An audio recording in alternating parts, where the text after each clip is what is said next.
Minda CSO Goldane that ice man loan in it, slime on the Chinan Potri so many maps pare. Patrama soon in a Quaco introduce Lay Lopivan. Okay. Namero Slima Oma, Minda Munoya Quamani Pare, Jonoku Lolo Nida Rodi, Jonoya Miki Posipia that I and Lolo to Pema. Chol Land Development Association Malati Project Officer in Jono Lolo Pare. Oh, Jono looked at Lotiaro, the Chimera educator volume, right educator in Jono Lolo Pare, the now the Pema peace educator in the legend peace never the penalty like Pira Chile now right never there not the woman right to child right to now disabled right to now say such orientation of harmony body the lazy quabia to react quite in but the harmony done about the lula the nanny like Pira Chile now the Pemale right defender in a deal of the mar yeah quite the chupaka now Piro the Niane Patate or Nimbo Mokesa Luhamuri now the program now rape case Luhamuri Bona now domestic violence Luhamuri Nepate Jarema negotiator in a dollar count now the defender in a dollar count Lushani I could Lolo say the Minda Munima the data from show you lonely there. Company and lonely Hadi Bono, Suyakan and lonely Hadi. Santi di launi le hadile tuyare pi kuna mi yakana pisadile tuyare kule hakala ni le pisadile sima suro ri jang le ni pyo pi ba ha so jonoru di watch group so ro jonoru sa bi ro lok da ro di 2018ka ni sa bi ro lok phit de po le so the watch group လောက်လာတဲ့ရည်ရွယ်ချက်မှာလည်းဒီတင်မြင့်ဆောင်2019ကလည်းထွက်လာတယ်နောက်ပြီးတော့ဒီတင်ဒါစီမင်းစည်းကနဲ့အညီအရေးယူဆောင်ရတာဒီကုမ္ပဏီတွေကိုပေါ့လေနော်အရေးယူဆောင်ရတာတွေလောက်တော့မယ်ဆိုတော့အစီအစဉ်မျိုးရှိတဲ့တင်ဒါကော်မတီအဖွဲ့ပေါ့လေအဲ့လိုဟာမျိုးတွေသူတို့ချင်းပြည်နယ်အစိုးရထဲမှာ2018မှာစာပြီးတော့ဖွဲ့စည်းလာကြတယ်ဆိုတော့အဲ့ဒီလိုဖွဲ့စည်းလာကြတော့ကျွန်တော်တို့ကလည်း2018ကနေစပြီးတော့ကိုချင်းပြည်နယ်အစိုးရပို့တော့ဒီလုပ်ငန်းတွေထိထိရောက်ရောက်ပို့ပြီးတော့လုံလာနိုင်အောင်ဆိုပြီးတော့ကျွန်တော်တို့ watch group လုပ်ကြတယ် watch group လုပ်ပြီးတော့ company တွေရဲ့သွားပြီးတော့လုပ်ငန်းလှုပ်ဆောင်တဲ့လုပ်ငန်းတွေပေါ့လေဆိုတော့အဓိကကျတော့လမ်းရှိမယ်နောက်တရားရှိမယ်ရေပြောရှိမယ်အဆောက်အဦရှိမယ်အဲ့လိုဟာမျိုးတွေကိုကျွန်တော်တို့စောင့်ကြည့်တာတွေတွားရောက်ကွင်းစင်းလေ့လာတာတွေနောက်ဒေတာခန်ကြီးကနေဘလို့မြင်နေဆိုတဲ့ထင်မြင်ချက်တွေနောက်သူတို့ဒီတင်တာမအောင်မြင်ခင်ကတည်းကတင်တာလို့ထုတ်လို့နေရဆိုရင်ကွင်းစင်းတာမျိုးတွေတကယ်ရှိလားမရှိဘူးလားဆိုတဲ့ဟာမျိုးတွေနောက်ပြီးတော့ဒီဘယ်လိုပြောမလဲကြည့်အောင်အုပ်ချုပ်ရေးမှုရဲ့ထောက်ခံချက်လိုဟာမျိုးတွေတကယ်ပဲအမှန်တကယ်ပဲရယူလားဆိုတဲ့ဟာမျိုးတွေကိုကျွန်တော်တို့ဒီ watch group အနေနဲ့ watch group member တွေနဲ့အတူကွင်းစင်းပြီးတော့မှကျွန်တော်တို့တွားရောက်ကြည့်ကြတာတွေပါညာရှိတယ်ပေါ့အဲ့ဒါတွေကိုတော့ကျွန်တော်တို့လုပ်ခဲ့ကြတယ်ပြီးတော့နောက်2018နိုဝင်ဘာလမှာတစ်ကြိမ်ပြီးတော့2019ဇန်နဝါရီလမှာတစ်ကြိမ်ကျွန်တော်တို့ချင်းပြည်နယ်အစိုးရစီကိုလာပြီးတော့ဒီဘယ်လိုပြောမလဲဒီကျွန်တော်တို့တွေ့ရှိထားတဲ့အချက်လက်တွေကိုပေါ့လေဒါသက်ဆိုင်ရာပြည်နယ်အစိုးရသိရှိနိုင်အောင်ဆိုပြီးတော့ဌာနတွေကိုလည်းကျွန်တော်တို့တွေ့ရှိချက်တွေပေးဖို့တလို့နောက်ချင်းပြည်နယ်အစိုးရအဖွဲ့ကိုလည်းကျွန်တော်တို့လာပြီးပို့တာတွေရှိတယ်ဆိုတော့ကျွန်တော်တို့မှာတွေ့ကြုံရတာကျွန်တော်ဒီ infrastructure နဲ့ပတ်သက်လာလို့ရှိရင်ကျွန်တော်တို့ကအစိမ်းကြီးဖြစ်နေတယ်အရာဘက်ဖွဲ့စည်းဆိုတာကျတော့ကျွန်တော်တို့က technical တမားတွေမဟုတ်တော့ဒီ technical နဲ့ပတ်သက်တဲ့ကိစ္စတွေမှာကျွန်တော်တို့အစိမ်းတက်တက်ကြီးဖြစ်နေတယ်နားမလဲတာတွေရှိရိုက်ခဲခဲတွေအများကြီးပဲပေါ့နော်နောက်တင်တာပြီးတဲ့ tender process တွေကိုလည်းကျွန်တော်တို့နားမလဲတာတွေအများကြီးရှိတယ်ဆိုတော့ကျွန်တော်တို့အချိန်ချင်းလာရောက်လေ့လာတာတွေရှိတယ်မင်းများတာတွေရှိတယ်အဲ့မှာဒီဘယ်လိုပြောမလဲကျွန်တော်တို့တွေးကြရတဲ့အခက်အခဲပေါ့လေနော်ဒါestimate ဒီဘယ်လိုတွက်ကြတာတော့ drawing ကိုဘယ်လိုဆွဲရတာတော့အဲ့လိုဟာမျိုးတွေကျွန်တော်တို့မသိရဘူးနောက်ပြီးတော့ကျွန်တော်တို့ဒီmonitoring လုပ်တဲ့အချိန်မှာအဓိကကြုံရတဲ့အခက်အခဲက ကုမ္ပဏီနဲ့တင်တာဒီတင်တာပေးတဲ့ committee ပေါ့နော်ဒီကဌာနနဲ့ကုမ္ပဏီနဲ့ကြာမှာ contract ဒါတွေကိုကျွန်တော်တို့မတွေ့ရဘူးမသိရဘူးဆိုတော့ဘယ်ဘောမှာကျွန်တော်တို့အခြေခံပြီးတော့ monitoring လုပ်ရမလဲဆိုတဲ့ဟာမျိုးလေးတွေမသိရဘူးနောက်ပြီးတော့ဥမာလမ်းဆိုရင်မိသားလမ်း2 portion ဆိုရင်ဘယ်နှစ် grantee เนาะcontract မှာထည့်ထားလဲလမ်းကြောက်ခင်းလမ်းဆိုပတ်တဲ့နှစ်လဲကတ်တရလမ်းဆိုပတ်တဲ့နှစ်လဲဆိုတော့သူ့ရဲ့ grantee ကုမ္ပဏီကနေသူလုံးဝတာဝန်ခံထားတဲ့နှစ် grantee ကိုကြတော့ကျွန်တော်တို့မသိရဘူးဆိုတော့အဲ့လိုဟာမျိုးတွေဘာမှလည်းမရှိတဲ့အနေအထားမျိုးမှာကျွန်တော်တို့စလို့ကတော့ကြုံရတဲ့အခက်အခဲတွေကတော့အများကြီးပဲပေါ့နော်ဆိုတော့အခုလည်းကျွန်တော်အခုတင်တာပြီးတဲ့ရာသီဖြစ်နေတော့2018မှာသူတို့လုံအားဆောင်ရွက်ခဲ့ကြတယ်တင်တာရဲ့စီမင်းစည်းကမ်းဒီဌာနနဲ့ကုမ္ပဏီနဲ့ကြားမှာချုပ်ဆိုထားတဲ့စာချုပ်တွေအရဥမာလမ်းမြေပြုံမှုတွေဆိုသူတို့ပြန်ဖယ်ပေးရမယ်တာဝန်တွေရှိတဲ့ကုမ္ပဏီတွေအနေနဲ့ဒါပေမဲ့ဒါမျိုးတွေသူတို့မလုပ်ကြဘူးရေပြောနေဆိုရင်အဲ့နေတာတို့ပြုံနေတာတို့ရှိတယ်ဆိုတော့ဒါတွေကိုလည်းသူတို့လုံးဝ careless အလုပ်ခံရတယ်ပေါ့လေဆိုတော့အဲ့ဒီဟာနဲ့ပတ်သက်လို့ကျွန်တော်ဒီphoto document နေနဲ့ဒီ chellet တီပေါ့လေကျွန်တော် data တွေတော်တော်များများစုဆောင်းထားတဲ့ဟာတွေကိုအခုဒီ data comedy CO ပေးဖို့ဆိုတော့ရည်ချက်နံပါတ်1ပါတယ်ပေါ့လေနံပါတ်2ချက်ကတော့အခုစီမံဘဏ္ဍာဝန်ကြီးကိုအထက်ကတွေးဖို့ဆိုပြီးတော့ကျွန်တော်ရည်ရွယ်ထားတာရှိတယ်ဆိုတော့ကျွန်တော်မှာဒီ flyer လဲပါလာတယ်ပေါ့လေအထက်က citizen budget နဲ့ပတ်သက်လာလို့ရှင်ကျွန်တော်တို့နိုင်ငံသားတွေလုံးဝတိမနေရအောင်တိမနေရတော့ဒီကဥမာဌာနအလိုက်ဆိုရင်နာတလာအနေနဲ့ budget ဘယ်လိုခွဲဝေးတယ်เนาะကျေးလက်လမ်းဦးစီးအောင် budget ဘယ်လိုခွဲဝေးတယ်ဆိုတဲ့ဟာပြည်တော်စု budget ကဘယ်လိုလာတယ်ပြည်နယ် budget ကဘယ်လိုသွားတယ်ဆိုတဲ့ကိစ္စတွေကျွန်တော်တို့လုံးဝမသိရတော့သူတို့ပြပြီးကြတဲ့လာတော့ဖြစ်သွားတဲ့ဟာမျိုးဆိုရင်တောင်ပိုင်းနဲ့မြောက်ပိုင်းဆိုတဲ့အမြင်လိုဟာမျိုးတွေပါဖြစ်လာတယ်ပေါ့နော် citizen budget မမျှတတဲ့ကိစ္စလိုဟာမျိုးဒါဘာကြောင့်ဖြစ်ရတာလဲဆိုတဲ့ဟာတွေကတကယ်လားဆိုရင်ဒါချင်းပြည်နယ်ဆိုရမှာတာဝန်ရှိတယ်နောက်ပြီးတော့ citizen budget မျှတဖို့ရန်အတွက်ကဒီကျွန်တော်တို့ရဲ့budget စာဆောင်၈ခုအရာနိုင်ငံသားတွေပူးပေါင်းပါဝင်ခွင့်ရှိတယ်ဆိုတော့ pre-budget statement အစစ်မှာကကျွန်တော်တို့နိုင်ငံသားတွေတည်ခွင့်ရှိတယ်ဆိုတဲ့အစစ်မှာကျွန်တော်တို့မတည်နေရဘူးဆိုတော့ဒီလိုဟာမျိုးတွေကိုစီမံဘဏ္ဍာဝန်ကြီးအနေနဲ့သူ့ရဲ့စီမံဘဏ္ဍာဒီဌာနအနေလုံဆောင်ပေးရမယ်လုပ်ငန်းတာဝန်တွေပေါ့လေနော်။နောက်အဲ့ဒီဟာတွေကိုသူတို့ဒီလုံဆောင်လာပေးနိုင်ဖို့ရအတွက်ကျွန်တော် advocacy လုပ်ဖို့ရည်ရွယ်ချက်နဲ့ကျွန်တော်လာတယ်ပေါ့။ဆိုတော့အခုလာတဲ့ရည်ရွယ်ချက်မှာတော့2မျိုးပါပဲ။အဓိကဒီ shadow report လို့ခေါ်မှာပေါ့လေနော်။ဒီ company တွေရဲ့လုပ်တဲ့ဟာလေးတွေကိုကျွန်တော်တို့ monitor လုပ်ထားတဲ့ဟာတွေကျွန်တော်တွေ့ရှိထားတဲ့ဟာတွေကိုတင်ပို့ဖို့ရယ်။နောက် citizen budget တွေနဲ့ပတ်သက်လို့ကျွန်တော်တို့ transparency ဖြစ်လာဖို့ရယ်update ဖြစ်နေတဲ့သတင်းတွေပေါ့နော်နောက်တစ်ခုကနောက်ရည်ချက်တစ်ခုရှိပါသေးတယ်အဲ့ဒါကချင်းပြည်နယ်ဝန်ကြီးချုပ်နဲ့ချင်းပြည်နယ်ထွတ်တော်စာမဆောင်ပြီးဖို့အဲ့ဒါကိုလည်းရည်ရထားတာရှိတယ်အဓိက2019 2018ပန်နာရေးနှစ်မှာပြည်ထောင်စုအစိုးရကနေကျွန်တော်တို့ဒီချင်းပြည်နယ်ထွတ်တော်ရဲ့ website လုပ်ဖို့နဲ့ချင်းပြည်နယ်အစိုးရရဲ့ website လုပ်ဖို့ဆိုတော့6,000 ပန်ဖို့ပေးထားတယ်လို့ကျွန်တော်တို့သိရတယ်ပေါ့ဒါပေမဲ့ website လုပ်ပါတယ်ဆိုတဲ့ဟာဝန်ကြီးတချို့ကလည်းမသိနေဘူးဆိုတဲ့ကိစ္စဖြစ်နေတယ်လွှတ်တော်မှာတီကိုယ်တိုင်ကလည်းချင်းပါလီမန် website ရှိနေပါလားဆိုတဲ့ဟာမျိုးမသိဘူးဖြစ်နေတယ်ဆိုတော့သူတို့ကိုယ်တိုင်ကဒါမျိုးမသိနေဘူးဆိုလို့ရှိရင်ကျွန်တော်တို့ရည်မှန်းထားတဲ့ e-government system ကိုဘယ်တော့အချိန်မှရောက်မှာလဲပေါ့နော်မေးစရာမိခွန်ဖြစ်လာတယ်ကျွန်တော်တို့public ကပိုးတော့အထောင်ဝေးလာမယ်ဗျာဆိုတော့ဒါမျိုးလေးတွေရှိတော့နောက်တစ်ခုကကျွန်တော်တို့ဝန်ကြီးတယ်ဒီချင်းgovernment website ထဲမှာဝန်ကြီးလို့ရှိရယ်ဒီဌာနဆိုင်ရာအကြီးအကဲတွေဥပမာညွှန်ကြားရေးမှုလို့ဟာမျိုးတွေလားဒါမှမဟုတ်ဝန်ကြီးလို့ဟာမျိုးတွေအလုပ်လုပ်ကြတဲ့ဟာကွင်းစင်မှတန်နဲ့သူတို့အပဲမှာတွားပြီးတော့အလုပ်လုပ်နေတယ်ဆိုတဲ့ဟာလောက်ကိုပဲ website မှာတင်ထားပြီးတော့မှတကယ်တမ်းဥမာဆိုလိုတာအကြောင်းဆိုလို့ရှိရင်အကြောင်းနဲ့ပတ်သက်တဲ့ data တွေတွင်းထားမှာဒီ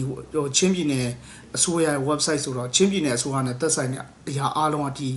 website ထဲမှာကျွန်တော်တို့အများအားပေါ့လေတွားရောက်ပြီးတော့မှလေ့လာခြင်းတဲ့အရာတွေ data တွေအကုန်လုံးတွားယူလို့ရမယ့်အနေအထားမျိုးဖြစ်နေရမယ်ဆိုတော့2019ကနေစပြီးတော့လုံးဝ update မလုပ်ထားတာတွေတွေ့ရတယ်နောက်ပြီးတော့အခု ချင်းပါလီမန် website ကလည်းအဲ့ဒီအတိုင်းပဲ2019-2018မှာရနေပြီးတော့အခု2019မှာ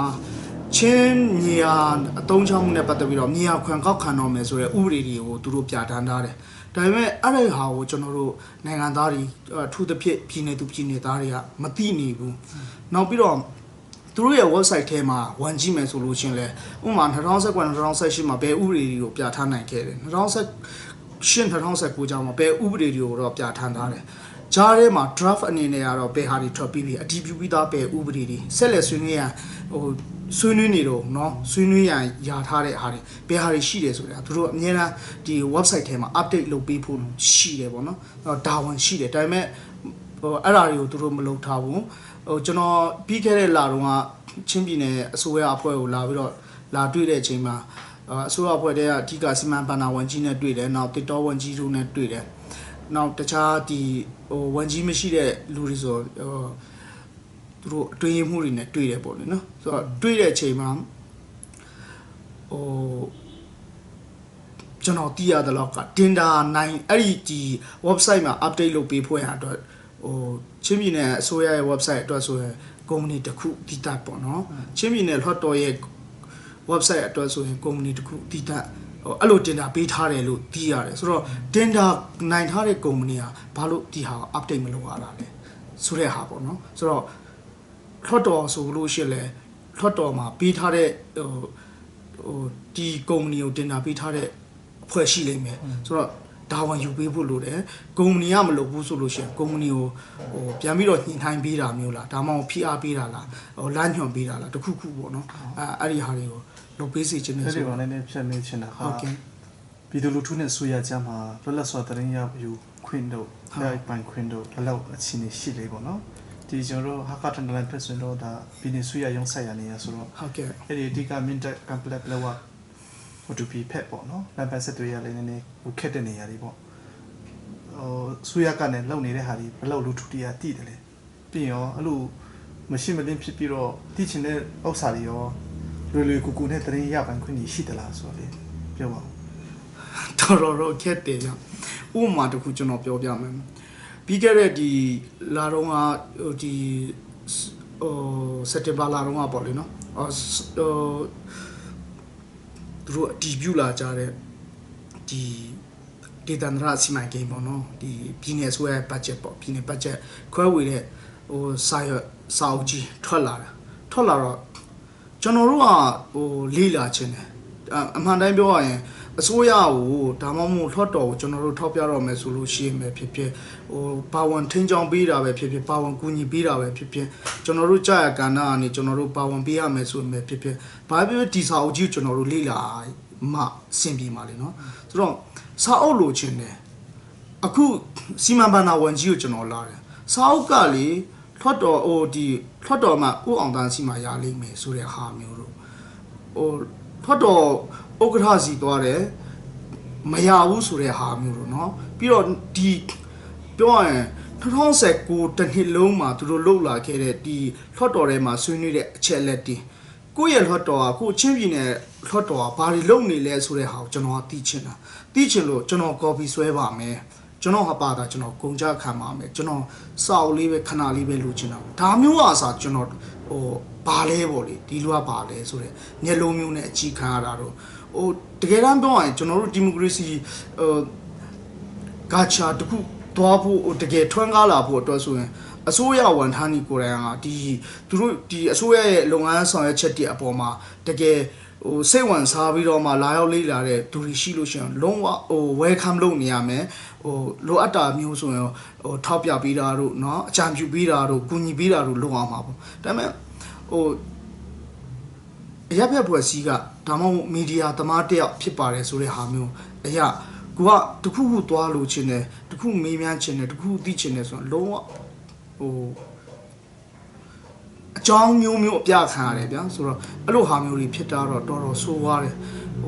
လွယ်ကူကူရဖို့မလွယ်ဘူးပေါ့ဆိုတော့ဒေသနာစီမံကိန်းနဲ့ပတ်သက်လို့စာအုပ်ကိုကျွန်တော်ရချင်လို့ပြေးလိုက်ရတာကိုကံပလက်တစ်ခေါက်ရောက်တယ်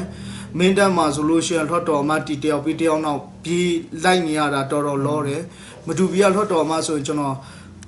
10ချိန်မကဖုန်းဆက်နေရတယ်နောက် ပြည်နယ်အထိကိုလာတယ်ပြည်နယ်အထိလာပြီမဲ့လဲကျွန်တော်မရလိုက်ဘူးဆိုတဲ့ကိစ္စမျိုးကျွန်တော်ကြုံခဲ့ရတယ်ပေါ့ကျွန်တော်အဲ့လောက်ဆိုရင်တော့ဟိုဘယ်လိုပြောမလဲကျွန်တော်တို့သိချင်တာတစ်ခုအတွက်ကို block အချိန်ပေးရတယ် block ပင်ပန်းရတယ်ဆိုရလူထုဖက်ကနေပေါ့နော်မီဒီယာရောဘယ်လောက်သိရှိနာနေပြီးတော့မီဒီယာကိုအတုံးပြုတ်တတ်ကြတယ်ပေါ့နော်မီဒီယာဆိုတဲ့ခါမှာခုနလိုပေါ့ဆရာတို့လူမျိုးဟို data စောင့်ကြည့်ဒီလောက်နေတယ်ပေါ့နော် data ခံနေတဲ့အမြင်တော့တင်းတော့ရှိဖို့လို့လေဟုတ်တယ်အဲ့လိုမျိုးမှာလူထုဖက်ကလည်းမီဒီယာကိုဘယ်လောက်တုံးပြုတ်တတ်တယ်လေဆိုတာဟာဟိုလူသေးတဲ့ဟာတွေရောဘာများအဓိကဟိုမီဒီယာသမားတွေရဲ့အခက်အခဲပေါ့လေနော်ဆိုတော့မီဒီယာသမားတွေကဟိုတကယ် professional ဖြစ်တဲ့မီဒီယာသမားဖြစ်လာဖို့ရအတွက်ကကျွန်တော်တို့အများကြီးစူးစမ်းမှာဆိုတော့ professional ဟိုကြားတဲ့ဒီမီဒီယာသမားအများနေသေးတယ်ဟိုကိုယ့်ရဲ့မြို့နယ်ကိုပြောတာပါเนาะဆိုတော့အဲ့လိုဟာမျိုးအများနေသေးတာတစ်ချက်ရယ်နောက်ပြီးတော့ဟိုကျွန်တော်တို့ခုနောက်ပိုင်းဆိုလို့ရှိရင်ဗာလဲ social media เนาะ social media ဟိုဖြစ်လာတော့အချိန်နဲ့ဟိုအရင်တော့ဆိုရင်ကျွန်တော်တို့ print media ခေတ်တုန်းကဆိုလို့ရှိရင်တော့နည်းနည်းအချိန်ပေးရသေးတယ်ဗျာနောက်ဟိုသတင်းကိုလုံးဝပေးချလာတိကျလာဆိုတဲ့ဟာမျိုးလုံးဝ like ပေးရတဲ့ဟာမျိုးလေးတွေကအချိန်ပေးရတာတို့တေချာအောင်အတည်ပြုတဲ့ကဏ္ဍလေးတို့ဒါတွေကရှိတယ်အခု social media ဟိုပေါ်လာတဲ့နောက်ပိုင်းမှာကျတော့တရင်အမြဲတမ်း update ဖြစ်ဖို့ကျွန်တော်တို့ကအားဆက်ရတော့တယ်ကိုယ့်ရဲ့တရင်ကအမြဲတမ်း update ဖြစ်နေတဲ့တရင်ဖြစ်နေရမယ်ဆိုတော့ဟိုအပြိုင်ဆိုင်ဖြစ်လာတာဗျာဆိုတော့အပြိုင်ဆိုင်ဖြစ်လာတဲ့အချိန်မှာဟိုမီဒီယာသမားတွေကအားနဲ့ချက်ကတရင်ကိုတေချာအောင်ခိုင်းလို့အောင်ခြုံငုံပြီးဆုံးမလုံးနိုင်တဲ့ကိစ္စလေးရှိတယ်ဒါကိုလည်းကျွန်တော်တို့ဒီမီဒီယာသမားတွေကိုယ်တိုင်ကလည်းပြန်ပြီးဖို့လိုတယ်ပေါ့နော်။နောက်ဒါဒီမီဒီယာသမားတွေရဲ့အခြေအနေကိုလည်း public ကသိဖို့လိုတယ်။ဆိုတော့ public ကဟိုပြောရရင်တော့ဒီမီဒီယာသမားတွေနဲ့သူဘယ်လို contact လုပ်ရမလဲဟိုမီဒီယာသမားတွေကိုကောင်းမွန်စွာဘယ်လိုအသုံးပြုရမလဲဆိုတဲ့ဟာမျိုး public ကသိဖို့တော့အများကြီးလိုသေးတယ်။ကျွန်တော်အခုတလောက social media အရင်ခက်စားလာတော့လေ။ဟာခုနစောင့်ကြည့်လောက်ရင်းနဲ့ပဲဖြစ်ပေါ့နော်။ဒီကျွန်တော်ရဲ့ကိုပြနေတဲ့ချင်းတိုင်းဝဲမှာပဲဖြစ်အမုန်းစကားတွေတကယ်အရေးသားနေရောဖြစ်ပေါ့နော်ဟိုဖြစ်လာနေတဲ့ဟာတွေရှိတော့ဟိုအဲ့လိုမျိုးကိုဘယ်လိုပုံစံနဲ့တင်းပေါ့နော်ဟိုလူမျိုးကြားမျိုးနွေစုကြားမှာပြဿနာလေးတွေနဲ့ဖြစ်အောင်ပေါ့နော်ဟိုဒီကတော့ဟိုတာဝန်ရှိတဲ့သူတွေကိုပြောပါဆိုလို့ရှိရင်တော့ဟိုတက်ဆိုင်ရာပြည်နယ်အစိုးရမှာတော့ပိုးပြီးတော့တာဝန်ရှိတာပေါ့လေနော်ပြီးရင်တော့ဒီဘာသာရေးခေါင်းဆောင်တွေမှာလည်းတာဝန်ရှိတယ်နောက်ကျွန်တော်တို့ရဲ့မြို့နယ်စုခေါင်းဆောင်တွေမှာလည်းတာဝန်ရှိတယ်လို့ကလေးလူကြီးအားလုံးမှာတာဝန်ရှိတယ်ပေါ့ဒီ hate speech တွေနဲ့ပတ်သက်လို့ပေါ့လေနော်အမုန်းစကားတွေနဲ့ပတ်သက်လို့ကတော့အားလုံးမှာတာဝန်ရှိတယ်ဆိုတော့ဟို hate speech ကပါလဲဆိုတော့ကျွန်တော်တို့ဟို definition ဖွင့်ရမယ်ဆိုရင် hate speech က definition ဖွင့်ဖို့ရအတွက်ဟိုအရန်ဟိုကျေပြောလို့တဲ့ကိစ္စကြီးဖြစ်နေတယ်ဘယ်ဟာတော့ hate speech ပါเนาะအမုန်းစကားပါလို့ပြောပေါ်အရန်ခဲရင်းနေတယ်ဒါပေမဲ့ဟိုကျွန်တော်တို့ hate speech ဖြစ်နေတယ်ဆိုတဲ့ဟာတော့ကျွန်တော်တို့ခံစားလို့ရတယ်ဒါပြောခံရတဲ့အချိန်မှာကျွန်တော်တို့ပြောနေတဲ့အချိန်မှာတော့တစ်ဖက်လူကခံစားရတဲ့အချိန်မှာဒါကိုပြောမိတဲ့စကား hate speech ဟုတ်လားမဟုတ်ဘူးလားဆိုတာကိုယ်တိုင်မသိတဲ့ကိစ္စလိုဟာမျိုးတွေဆိုတော့ကျွန်တော်တို့ဟိုအများကြီးဆင်ခြင်ရမယ့်ကိစ္စရှိတယ်ဆိုတော့ထိမ့်သိမ်းရမယ့်ကိစ္စမှာတော့ကျွန်တော်ကဘယ်လိုဟိုအကောင်းမြင်ဝါရဟို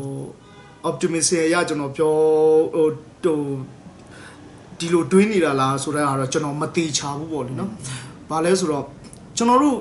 ပွတ်တိုက်မှုကတော့ရှိနေမှာပဲ။ဒါလူသဘောတဘာဝအရာဟိုတယောက်နဲ့တယောက်ပွတ်တိုက်မှုရှိမယ်ဒါပေမဲ့ဟိုကျွန်တော်တို့နာကျင်ရမယ်ကျွန်တော်တို့ကြည်ကွဲရမယ်ကျွန်တော်တို့ပျော်ရွှင်ရမယ်ပေါ့နော်။ဒါဟို peace process မှာဟိုဒါရှိတယ်။ဟိုဘယ်လိုပြောမလဲအမြင့်နဲ့ပေါ့လေဒုံးနဲ့ပြောရင်ကျွန်တော်အနှိမ့်မြင့်နဲ့သွားတယ်ဆိုတော့ conflict ကအရန်ဟိုမြင့်လာပြီဆိုတော့ violence ဖြစ်မယ် violence ဒီကုန်သွားပြီဆိုလို့ရှင်သူကပြန်ပြီးတော့ peace ကိုပြန်သွားတယ်ဆိုတော့သဘောတရားရှိတာဆိုတော့အဲ့ဒီသဘောတရားအရာကျွန်တော်တို့ဟို social media သုံးချအဖြစ်ကျွန်တော်တို့ပေါ်တိုက်မှုတွေတော့ရှိမယ်ဟိုတစ်ဖက်မှာလည်းကျွန်တော်တို့ခန္ဓာရည်စွမ်းအားတွေပို့ပြီးတော့မြင့်မားလာမယ်တစ်ဖက်ကလူတစ်ဖက်သား ဘလို့ခန်းစားနေရလို့ဒီဟာကိုပြောနေတယ်ဆိုတဲ့ဟာမျိုးနားလည်လာမယ်ပို့တော့human development ပို့ဖြစ်လာမယ်လို့တော့မြင်နေပေါ့ဒါပေမဲ့မလို့အပဲနဲ့ hate speech အရန်သုံးနေတဲ့ဟာမျိုးတွေကိုတော့ကျွန်တော်တို့ဒီဥပဒေကြောင်းလိုင်းရတော့လကောင်းပေါ့နော်လွယ်ကူကူနဲ့cyber police လို့ဟာမျိုးထားပြီးတော့ပြည်နယ်အဆင့်မှာပေါ့နော်ဒီ cyber team လို့ဟာမျိုးတရားဝင်ဖွဲ့စည်းပြီးတော့မှအရေးယူဆောင်တာတို့ဘာလို့လုပ်ပေးနိုင်ရင်တော့ပို့တော့ human development ဖြစ်လာဖို့ရအတွက်ဘယ်သူမှအယမ်းမနာကျင်ရပဲနဲ့ development ပို့ဖြစ်လာနိုင်မယ်လို့တော့ယုံအခုစောင့်ကြည့်လုပ်နေတဲ့အခါမှာအဓိကတော့ဒီအဂရိလိုက်စားမှုပေါ့နော်ဟုတ်ကဲ့ဒီကျွန်တော်တို့ရဲ့ရွာဖက်မှာဆိုရင်လည်းဒီအောက်ချွေးမှုတွေကလုံးဝနေမပြေးပြေးနေပေါ့နော်ငွေထုတ်ဖို့အတွက်ဒီလက်မှတ်ထိုးပေးတာဒီ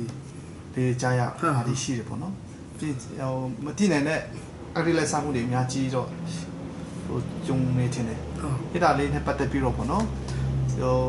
မင်းတဲ့ data ချင်းနေမှာဖြစ်တပြည်လုံးတပြည်နေလုံးအတိုင်းအတာနဲ့ဖြစ်ဖြစ်ပေါ့နော်ဒီတဲ့ကိစ္စကိုဘယ်လိုဖော်ထုတ်မလဲပြင်ဘယ်လိုပုံစံနဲ့ရည်ယူမလဲပေါ့နော်တန်ကြားမယ်ရည်ယူမယ်ပြီးတော့အခုရည်ယူပိုင်းမှာရောဆူရကဘယ်လောက်ထိတောင်းယူပေးလဲပေါ့နော်ဒီမြန်မာနိုင်ငံ active license ကော်မရှင်ကလည်းချင်းပြည်နယ်မှာမရှိသေးတဲ့ကိစ္စတွေကဘာကြောင့်လဲများ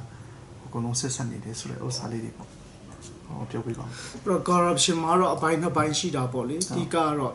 အစိုးရနဲ့တိုက်ရိုက်သက်ဆိုင်တဲ့ကိစ္စနဲ့ဌာနနဲ့ဆိုင်တဲ့ကိစ္စပေါ့နော်ဌာနဝန်ထမ်းရဲ့ကိစ္စပေါ့ဆိုတော့ဝန်ထမ်းရဲ့ကိစ္စကိုလည်းကျွန်တော်တို့ဒီအဂရိလိုက်စားမှုဖြစ်ပေါ်နေတယ်ကျွန်တော်တို့ကြားရတယ်သိရတယ်ဆိုရင်ဒီကအထောက်ထားလိုက်ရှာတယ်မဟုတ်လို့ရှိရင်လည်းဒီအခုကအရင်ကကျတော့ခေစားတာကျတော့ပုံမှန်900တို့905တို့ဒါတွေကခေစားတယ်ပေါ့လေနောက်ပြီးတော့66ခါကြီးကခေစားလာတယ်ခုနောက်ပိုင်းကျတော့ဘယ်ဟာခေစားလာလဲဆိုတော့ဒီနိုင်လော့လုံပေါ့လေနိုင်ငံသားများရဲ့ပုဂ္ဂလိကဆိုင်ရာလွတ်လပ်ခွင့်နဲ့လုံခြုံမှုဆိုင်ရာဥပဒေဆိုတဲ့ဟာအဲ့ဒီဟာတွေနဲ့ပြန်ပြီးတော့အရေးယူခံရတာတို့တိုင်ကြားခံရတာတို့ရှိလာတယ်ဆိုတော့ဘိုးတော်3ထားရတယ်ပေါ့လေ3ထားရတယ်ဒီဟာတွေကိုလိုက်ရတဲ့အချိန်မှာဆိုတော့အဂရိလိုက်စားမှုမှာအကြီးကကျွန်တော်တို့ရဲဌာနရဲ့အဂရိလိုက်စားမှုရဲ့နောက်ဒီတရားရုံးရဲ့အဂရိလိုက်စားမှုပေါ့နော်ဒီဟာတွေကိုတော့ကျွန်တော်တို့ဒီကဂိုင်းတွယ်ခဲ့တာရှိတယ်နောက်စီပင်ဌာနရဲ့အဂရိလိုက်စားမှုပေါ့ဆိုတော့အဲ့ဒီမှာမှဒီစီပင်ဌာနရဲ့အဂရိဌာနတွေကဒီကြီးကဲတယောက်ရဲ့အဂရိလိုက်စားမှုကိစ္စလို့ဟာမျိုးဆိုရင်ကျွန်တော်တို့ဒီဘယ်လိုပြောမလဲရေးယူဆောင်တဲ့အပိုင်းလို့ဟာမျိုးလို့ပြောမလားအနာပေးတာမျိုးဟိုတော့ကျွန်တော်တို့တိခဲ့မြင်ခဲ့ရတယ်ပေါ့လေနော်ဥပမာလေးပြဗျာဥပမာလေးပါတယ်ရှိလားဘယ်လိုပြောမလဲအဲ့ဒီကိစ္စတော့ကျွန်တော်ဘယ်လိုပြောမလဲဒီရမ်ဘယ်လိုပြောမလဲပြန်ပြီးတော့မပြောချင်တော့ဘာလို့လဲဆိုတော့ तू ကလည်း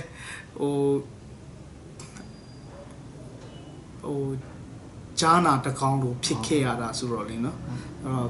တော့ပြန်ပြီးတော့အနာကိုဆွတ်တယ်လို့မျိုးဖြစ်မှာအောင်လဲကျွန်တော်အနေနဲ့ဆိုရင်နောက်တမှုကကြတော့ဒီချင်းပြည်နယ်အစိုးရအဖွဲ့ရဲ့ဒီချင်းမျိုးသားနေရငွေသုံးစိတ်ပေါ့လေနော်မရှင်းမလင်းဖြစ်လာတဲ့ကိစ္စအထွက်တော့အမတ်ကနေပြောလာလို့ကျွန်တော်တို့ဝိုင်းပြီးတော့အထောက်ထားတွေလိုက်ရှာပြီးတော့ကျွန်တော်တို့တိုင်ကြားထားတာအခုချိန်ထိအရေးယူဆောင်ပြီးတာမရှိဘူးနောက်ပြီးတော့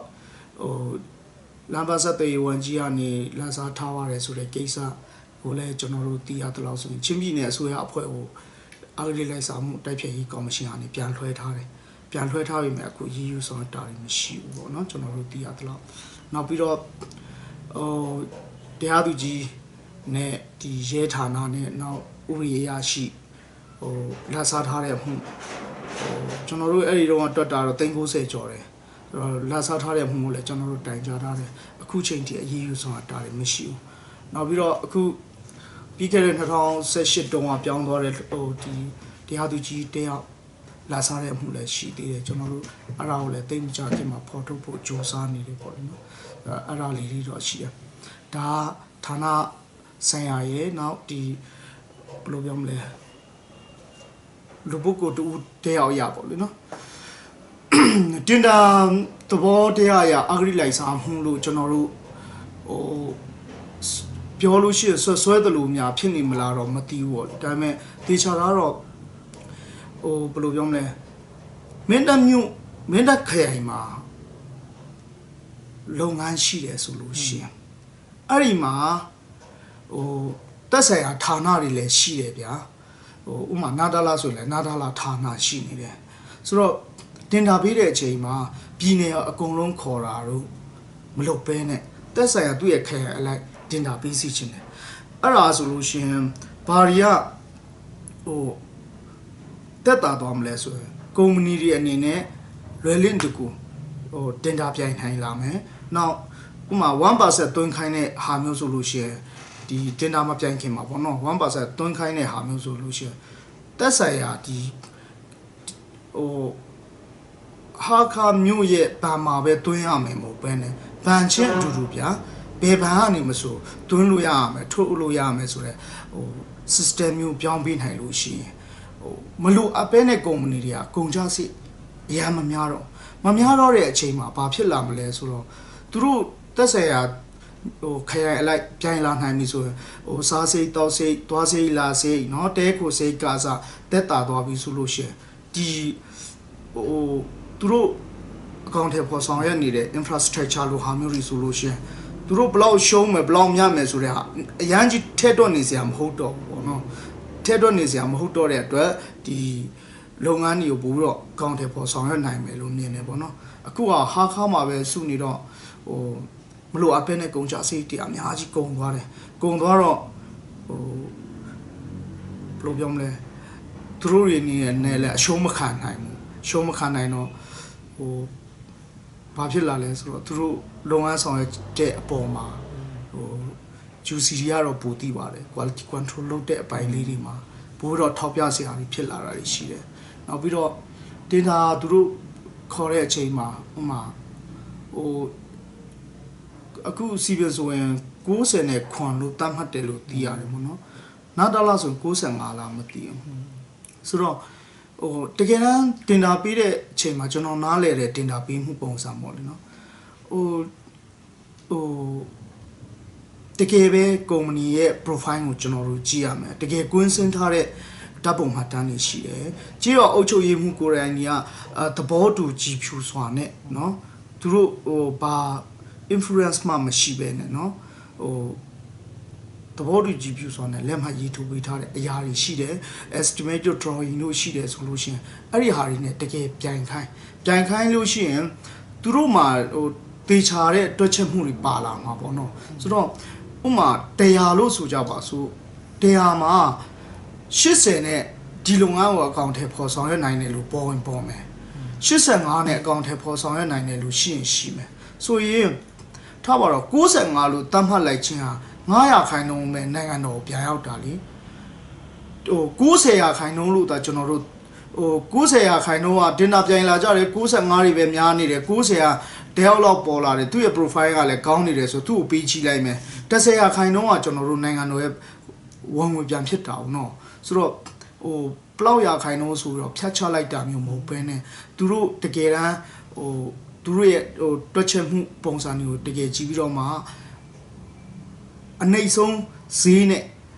ဟိုဝယ်နိုင်မဲ့လူတွေကိုကျွန်တော်တို့ရွေးချယ်မယ်ဆိုရင်တော့ဒီအဂရိလိုက်စားမှုတွေပိုးတော့ရှော့ချနိုင်မယ်လို့တော့မြင်နေပေါ့နော်ဒီ95လို့တတ်မှတ်လိုက်တာကြတော့တကယ်တမ်းပြောရရင်ဟိုရန်ဟိုဘယ်လိုပြောမလဲမယိုးရှင်းတဲ့ကိစ္စကြီးဗျာ95လို့တတ်မှတ်ထားတယ်တင်တာကော်မတီက95လို့တတ်မှတ်ထားတယ်လို့ကျွန်တော်တို့သိရတယ်ကုမ္ပဏီတချို့ကဟိုအေးစေးပဲဟိုဝန်ကြီးတွေစီသွားလိုက်ဌာနစီသွားလိုက်နဲ့ဟိုတင်တာခေါ်တဲ့နေရာကိုတော့သူကောင်းသွားရလားတော့မှကျွန်တော်တို့မသိအောင်ဒါပေမဲ့ဘယ်သူကနိုင်မယ်ဘယ်သူကရှိုးမယ်ဆိုတဲ့ဟာမျိုးကြီးอ่ะလေဟိုကတင်တာ process ကဟိုမထွက်လာသေးဘူးဒီမှာအပြင်မှာကျွန်တော်တို့ခန်းစားနေရပြီဆိုတဲ့ကိစ္စကြီးကဘာကြောင့်လဲပေါ့လေနော်95%ခိုင်နှုန်းလို့တတ်မှတ်တာလားဟို90လို့တတ်မှတ်လို့လားဘာကြောင့်တတ်မှတ်တာလဲဆိုတာတော့ကျွန်တော်တို့လည်းအရန်သိချင်တယ်အဲ့ဒီ corruption ဖြစ်နေတဲ့ကိစ္စကဘာကြောင့်များဟိုဘာကြောင့်ပေါ့နော်အလောက်ကြီးရှင်းပြနေမှာအဆူဆုံးလို့ ပြောနေတဲ့လူတွေလည်းရှိတယ်ပြီးရင်နောက်တန်ကြတဲ့ပိုင်းမှာရောအေးယူမှုကတိတ်မရှိဘူးလို့ကြားသိရတယ်အကြောင်းများဖြစ်နေတယ်ပေါ့နော် ဘာကြောင့်များဖြစ်လဲဆိုတဲ့ဟာတော့ကျွန်တော်တို့လည်းဟို ထောက်ထားပြီးတိတ်ပြီးတော့မတင်ပြနိုင်လို့လားမဟုတ်ဘူးဆိုတော့ဒေတာတီကဟိုဘလို့ပုံစံနဲ့ဖြစ်နေတာလေပေါ့နော်ပြောရရင်တော့ဟိုကျွန်တော်တို့ရဲ့ပြထားတဲ့အထောက်အထားတွေမခိုင်လုံလို့လားဆိုတဲ့ဟာလဲဟိုစဉ်းစားမဲ့အချက်ထဲမှာတော့ပါတယ်ပေါ့ဒါပေမဲ့ပြောင်းဟိုပြီးခဲ့တဲ့2018တုန်းကကျွန်တော်တို့တိုင်ကြားထားတဲ့အမှုပေါ့လေဟိုဥပဒေအရာရှိလို့ဟာမျိုးအမှု35သိန်းလာစားထားတဲ့အမှုကျွန်တော်တို့တိုင်ကြားထားတယ်အဲ့ဒီဥပဒေအရာရှိကိုယ်တိုင်ကနေဟုတ်ကဲ့ကျွန်တော်ယူမိပါတယ်လို့ပြောတဲ့အတန်ဖိုင်ဗီဒီယိုဖိုင်တွေလည်းကျွန်တော်တို့မှာရှိတယ်အဲ့ဒီဟာကို anti corruption ကိုလည်းကျွန်တော်တို့တင်ပြထားတယ်အဲ့ဒါကိုအရေးမယူဘူးဆိုတော့ဘာကြောင့်လဲဆိုတဲ့ဟာတော့ကျွန်တော်တို့လည်းလမ်းပြောင်းနေပြီပေါ့အဲ့လိုဟာမျိုးကြီးတော့ရှိတယ်ဟုတ်ဒီ corruption case ရဖြစ်ပေါ့နော်ဒီ data ဖွံ့ဖြိုးရေးဆောင်ကြည့်အပိုင်းမှာပဲရှိကျွန်တော်တို့ရဲ့အရက်ဖက်ဖွဲ့စည်းပြီးပူပေါင်းဆွဲမှုကဘယ်လောက်ရှိတယ်ဘာဒီလူဆက်ပြီးတော့ဟို data မကပေါ့နော်ပူပေါင်းပါလေဆောင်ရွက်ဖို့လေးပြောရင်တော့ဗျာရက်ဖက်ဖွဲ့စည်းမှာလဲဒီကိုအားတန်ရလုံနေကြတဲ့ဟိုအရင်ကတက်ဆိုင်တော့ရက်ဖက်ဖွဲ့စည်းပုံများလာတယ်ပုံများလာပြီမဲ့သူတို့မှလည်းဒီဟိုတစိုက်မတ်သွားချင်တဲ့လမ်းကြောင်းလေးတွေရှိတယ်ရှိတော့ဟိုလုပ်ငန်းမျိုးစားချင်းမတူတာတွေဖြစ်လာတယ်မတူတာတွေဖြစ်လာတယ်ဟိုစိတ်ဝင်စားမှုမတူတော့ဟိုလုပ်ငန်းမျိုးစားမတူတာတွေဖြစ်တယ်နောက်ကျွမ်းကျင်မှုမတူတာတွေလည်းဖြစ်လာကြတယ်ပေါ့လေဆိုတော့တိကဒီဟိုကျွန်တော်တို့ဒီချင်းပြည်နယ်အစိုးရပိုးတော့အကောင်းမောင်းတန်ဖြစ်ပြီးအဂရိလိုက်စားမှုကင်းနေဆိုတဲ့ရှော့ချနိုင်တဲ့เนาะဟိုဂျန်တိုင်းနယ်ပြည်နယ်တွေထက်ဘိုးတော့နာမည်ကောင်းရတဲ့အစိုးရတစ်ခုဖြစ်လာဖို့ရအတွက်ကတော့ရက်ဖက်ဖွဲ့စည်းပူပေါင်းပြီးတော့လုပ်မှရမယ်ဆိုတော့လုပ်တဲ့အချိန်မှာဟိုရက်ဖက်ဖွဲ့စည်းကပြောရရင်တော့ဟိုပါဇာပဲပါတာလေဟိုဘယ်လိုပြောမလဲဟို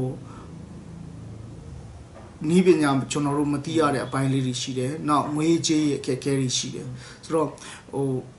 monitoring လုပ်တယ်ဆိုတဲ့ဟာကျတော့ပြောတော့မလွယ်ဘူး။ဥပမာ tender process ကိုကျွန်တော်တို့သိချင်တယ်ဆိုရင်လိလာတာအချိန်တော်တော်ပေးရတယ်။ tender ဘယ်လိုပေးကြတာလဲဆိုတဲ့ဟာမျိုးတွေတွားလိလာတယ်။နောက် company တွေကဘယ်လို profile နဲ့သူတို့တင်ပြရတာလဲဆိုတဲ့ဟာမျိုးတွေနောက်estimated drawing contract ဘယ်လိုချုပ်ဆိုရတယ်ဆိုတဲ့ဟာမျိုးတွေပေါ့နော်ကျွန်တော်လိုက်ရတာတွေအများများတယ်ဆိုတော့ဟိုဖြစ်နိုင်ရင်တော့ဟိုချင်းပြည်နယ်တပြည်နယ်လုံးအနေနဲ့ကိုဟိုမြို့နယ်နဲ့ဂျန်နယ်မြို့နယ်ခွဲတွေပါတဲ့ဒီကွန်ရက်တစ်ခုလိုဟာမျိုးကျွန်တော်တို့ဖွဲ့စည်းနိုင်ပြီးတော့မှဒီဟာအတွက်ပဲပေါ့လေနော်ဒီကဒီချင်းပြည်နယ်အစိုးရဘိုးတော့ဒီမိုကရေစီကောင်းမွန်တဲ့ဒီမိုကရေစီအစိုးရဖြစ်လာဖို့ဟိုအဂရိလိုက်စားမှုရန်ရှော့ချနိုင်တဲ့အစိုးရကောင်တရားဖြစ်လာဖို့အတွက်ဒါဝဲ target ထားတဲ့အဖွဲ့ကိုမှဒီဟို network သဘောမျိုးနဲ့ပေါ့လေတယောက်နဲ့တယောက် information sharing ကျွန်တော်တို့လုပ်ကြမယ်လုပ်ပြီးတော့မှကဲပေါင်းပြီးတော့ပါလို့ကြမလဲမြို့နယ်နဲ့ပေါင်းပြီးတော့ကျွန်တော်တို့ statement ထုတ်နိုင်မလားပေါ့နော်ဒါမှမဟုတ်အကြံပြုချက်ရေးသားပေးပို့နိုင်မလားဒါမှမဟုတ်တခုခုပေါ့ကျွန်တော်တို့လုပ်နိုင်ပါဟိုလုံနိုင်မဲ့ဟာတွေတော့အများကြီးရှိတယ်ဒါပေမဲ့ဟိုဘယ်လိုပြောမလဲတယောက်နဲ့တယောက်ပို့တော့ကျွန်တော်တို့မတိကြသေးတဲ့အခြေအနေမျိုးလေးတွေရှိမယ်ဟိုတခြားမျိုးနယ်တွေမှာလည်းဟိုရှိမှာပါဒီဟိုဒီတင်တာကိစ္စလိုဟာမျိုးအောက်ရီလိုက်စားမှုကိစ္စလိုဟာမျိုးနောက်ဆိုအကောင်မောင်းတာဖြစ်လာရေးကိစ္စလိုဟာမျိုးစိတ်ဝင်စားတဲ့လူတွေရှိမယ်ကျွန်တော်တို့လည်းစိတ်ဝင်စားတယ်ဆိုတော့အဲ့လိုစိတ်ဝင်စားတဲ့လူတွေကနေအဓိကတယောက်နဲ့တယောက်ပို့ပြီးတော့ချိတ်ဆက်ပြီးတော့မှ network တစ်ခုလုပ်ပြီးတော့မှရီမချက်တစ်ခုအတူတူသွားရင်တော့ပို့တော့လောက်လာနိုင်မယ်လို့ကျွန်တော်တို့မြင်တယ်ကျွန်တော်ဒီမှာကြည့်ရှုနေတဲ့ပြည်သက်တွေအတွက်ပေါ့နော်။ဘာများပြောချင်တာများရှိလဲ။ကြည့်ရှုနေတဲ့ပြည်သက်တွေအားလုံးကိုကျေးဇူးတင်ပါတယ်။ဆိုတော့ကျွန်တော်အခုပြောသွားတဲ့အထက်မှာအဓိကကျွန်တော်တို့နိုင်ငံသားတွေရဲ့ဒီရပိုင်ခွင့်ဖြစ်တဲ့ဒီ citizen budget နဲ့ပတ်သက်ရင်ကျွန်တော်တို့နိုင်ငံသားတွေဘယ်လိုပူးပေါင်းဆောင်ရွက်နိုင်လဲကျွန်တော်တို့ဘယ်လိုပါဝင်နိုင်လဲကျွန်တော်တို့အစိုးရဘယ်လိုတောင်းဆိုလို့ရတယ်ကျွန်တော်တို့ရဲ့ဟို budget မို့လို့ကျွန်တော်တို့အတွက် သုံးတဲ့နိုင်အောင်သုံးကြအောင်တကယ်လိုအပ်တဲ့နေရာမှာပတ်ချက်ချပေးနိုင်အောင်ကျွန်တော်တို့ဘယ်လိုပါဝင်နိုင်လဲဆိုတဲ့ဟာမျိုးဒီကဏ္ဍတွေပါမယ်နောက်ပြီးတော့ကျွန်တော်တို့ဒီအဂရိလိုက်စားမှုကကျွန်တော်တို့ရဲ့ချင်းပြည်နယ်မှာအဂရိလိုက်စားမှုတွေတော်တော်များများဖြစ်နေတယ်ကျွန်တော်တို့ဖော်ထုတ်ဖို့ရအတွက်ကျွန်တော်တို့စူးစမ်းနေတဲ့အပိုင်းလေးတွေရှိတယ်မအောင်မြင်တဲ့အပိုင်းတွေရှိတယ်စိတ်တက်မကြပါဘူးကျွန်တော်တို့ဆက်ပြီးတော့လုပ်နေမယ်ဆိုတဲ့ကိစ္စတွေကျွန်တော်ပြောသွားတယ်ပေါ့နောက်ပြီးတော့ဒီဒီကတင်တာသူတို့ပေးတဲ့အချိန်မှာဒီကုမ္ပဏီတွေအလုပ်မလုပ်တဲ့ကိစ္စဒါမှမဟုတ်သူတို့လုပ်ဖို့ကြံရှိနေတဲ့အလုပ်လိုဟာမျိုးတွေကျွန်တော်တို့ share report ရေးတဲ့အကြောင်းလေးတွေကျွန်တော်ပြောသွားပါတယ်ပေါ့ဆိုတော့ဘာဖြစ်ဖြစ်ကျွန်တော်တို့ချင်းပြည်နယ်ဒီမှာရှိတဲ့ဒီတရင်ကိုကြည့်နေတဲ့မိဘပြည်သူအားလုံးကျွန်တော်တို့ရဲ့အစိုးရအားကောင်းမောင်းတာဖြစ်လာရေးရဲ့နောက်အဂရိလိုက်စားမှုကင်းစင်နေဆိုတာထက်ရှော့ချနိုင်တဲ့အစိုးရကောင်တရားဖြစ်လာရေးနောက်ကျွန်တော်တို့ကိုယ်တိုင်ကဒီမိုကရေစီကာချာကိုညံ့ညံ့နုံနုံနဲ့ထွန်းကားအောင်ကြိုးပမ်းရေးဆိုတဲ့ကိစ္စတွေကကျွန်တော်တို့အားလုံးရဲ့ဒါဝန်ဖြစ်ပါတယ်ဒါကြောင့်အားလုံးကနေပူပေါင်းဆောင်ရွက်ပေးကြပါနိုင်ငံသားအားလုံးရဲ့ဒါဝန်ဖြစ်တဲ့အတွက်အားလုံးကပူပေါင်းဆောင်ရွက်ပေးကြပါလို့ကျွန်တော်ထပ်မံတိုက်တွန်းနှိုးဆော်ပါတယ်ကျေးဇူးတင်ပါတယ်ကျေးဇူးတင်ပါတယ်